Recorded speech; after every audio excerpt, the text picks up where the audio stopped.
Amandeep Kaur.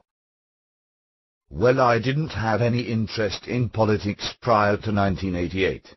But when I went to college I saw some victims of the brutality of the state, and this shook my conscience. One girl, Harjinder Kaur, had come from Australia to get married in Punjab, and on the way back she was arrested at the airport in Delhi and was martyred. Then there was a boy, Gurmukh Singh, who was the captain of the hockey team at my college. He was tortured so badly by police that he was admitted to the hospital and died on the 5th day there due to profuse bleeding. It occurred to me then that I could try to make some changes, some social reform, and change the face of my religion, on which there are many black spots at this time.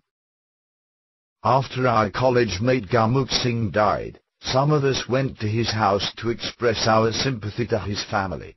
We found out that he was the only son. There were 4 sisters and Gurmukh Singh was the eldest. When I saw those little girls crying I thought, why can't the police be held answerable for these atrocities? My mind was in a state of excitement. Why shouldn't it be me who should ask these police why this innocent boy was killed? But asking for answers from the police would mean 2 things.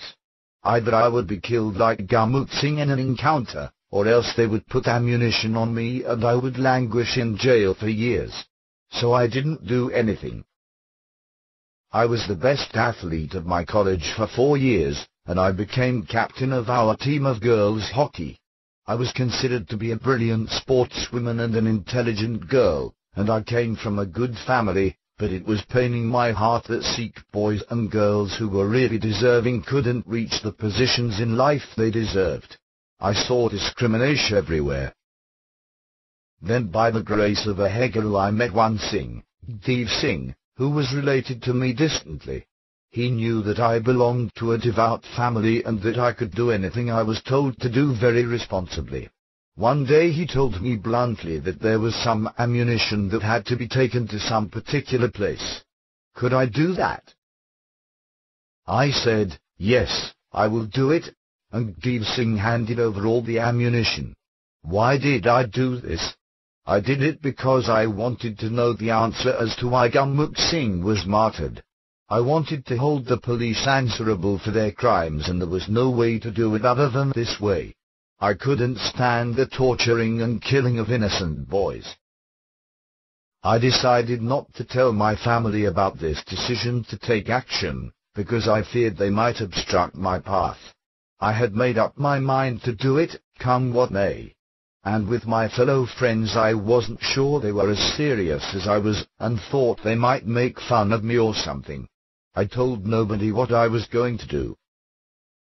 There happened to be 2 police checkposts on the way to where that ammunition had to be deposited. I was wearing my tracksuit and took the ammunition and hid it under my clothes. When I came to the bus stand I saw the brother of a close friend of mine, and he had a scooter. I asked him if I could borrow that scooter as I had house guests at my place and needed to go into the village. He said that would be fine, and I took his scooter and drove off. I was stopped at the first police checkpost. It's not a very common sight in Punjab for girls to be driving scooters, so if somebody does it, people notice it and question it. A policeman said, "Where are you going? Where are you coming from?"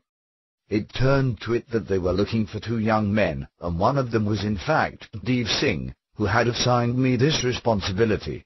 I didn't tell them anything, just mentioned the name of my father, who was a respected man in the area. They let me go on. At the second police checkpost the police on duty also knew my father well and respected his name. So I was not detained there either. With God's grace I was successful in getting the ammunition to its destination, where it was received by the Singhs. When I returned back home I felt satisfied that I had done my work well.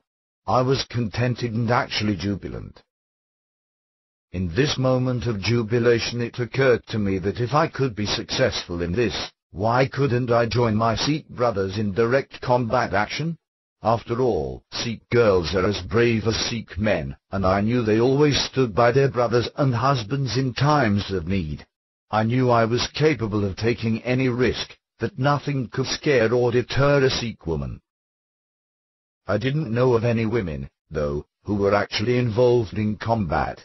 But I requested Brother Dev Singh to let me join him in the movement. I will be with you through thick and thin, I said. I am capable of taking as many risks as you are. Dev Singh said, "You are a girl, you can't join us."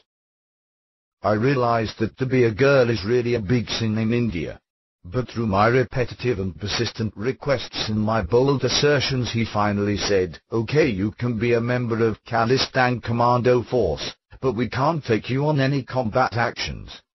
I settled for that, but in my mind I knew what I wanted to do.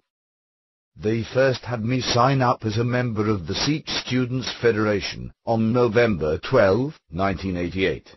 That was not a banned organization at the time. It became my routine task to take ammunition from one place to another, and I swear by God I never had a grain of fear in my mind. I always felt satisfied and contented after I had carried out my duties.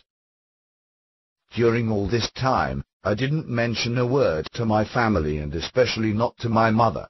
It is a well-known fact that women can't keep secrets. I thought that out of fear my mother might mention to somebody that her daughter has gone on this path. As far as I was concerned, I had taken a stern vow that I would not allow any police person to touch my body. I would martyr before I would let anybody come close to me. I was not scared of death in any way, but I feared that my secrets should come out. There was also such a climate of terror that sometimes even parents of boys or girls killed in police actions refused to identify or claim the bodies. If they did claim the bodies, the police would compel them to issue a statement that their son or daughter was a terrorist. If the parents made that statement, even then they didn't escape the wrath of the police. They always humiliated and tortured them. That's why I refused to involve my family. I was not afraid for myself, but I didn't want to disturb the peaceful life of my little brothers and my parents. I began preaching with a missionary zeal to my fellow college students.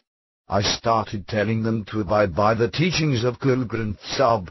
My particular focus was those who had been led astray by the materialistic life and were not living as devout Sikhs. I preached